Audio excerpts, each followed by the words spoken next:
প্রাণী বলছে আমি হলাম জাসসাসা, আমি হলাম জাসসাসা। তামিমদারি বলছে জাসসাসাটাকে আবার কে? এমন নাম তো আমি কখনো শুনি নাই।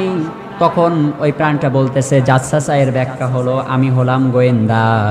এবার তামিমদারি বলছে তুমি কিসের গোয়েন্দা? এই নির্জন দ্বীপের ভিতরে কিসের গোয়েন্দাগিরি তুমি করো? কার গোয়েন্দাগিরি তুমি করো? কিসের গোয়েন্দা তুমি? এবার ওই প্রাণীটা কোনো উত্তর দিল না। ওই প্রাণটা বলল ওই যে সামনে একটা গির্জা দেখতে পাচ্ছেন, ওই গির্জার ভিতরে আপনারা প্রবেশ করেন। ওই গির্জার ভিতরে প্রবেশ করলে সমস্ত প্রশ্নের জবাব আপনারা পেয়ে যাবেন। এবার যখন এই কথা বলা হলো, তামিমদারি ভয়ে আতঙ্কিত হয়ে গেল, না জানি এটা কোনো শয়তানের কাজ কিনা। কারণ এটাকে দেখে মানুষও মনে হচ্ছে না, আবার কোনো প্রাণীও মনে হচ্ছে না। অদ্ভুত ধরনের একটা প্রাণী, এমন প্রাণী তো আমি কখনো দেখি নাই। তামিমদারি কিছুটা ভীতু সাব্যস্ত হলো। এখন ভীতু সাব্যস্ত হওয়ার পরে ভয় ভয় নিয়ে সামনের দিকে অগ্রসর হলো। ওই গির্জার ভিতরে যখন তারা প্রবেশ করলো, প্রবেশ করার পরে ওই গির্জার ভিতরে গিয়ে দেখে একজন, তার আকৃতি সাধারণ মানুষের তুলনায় অনেক বড় এবং তার হাত পা শিকল দিয়ে বাঁধা। কি দিয়ে বাঁধা?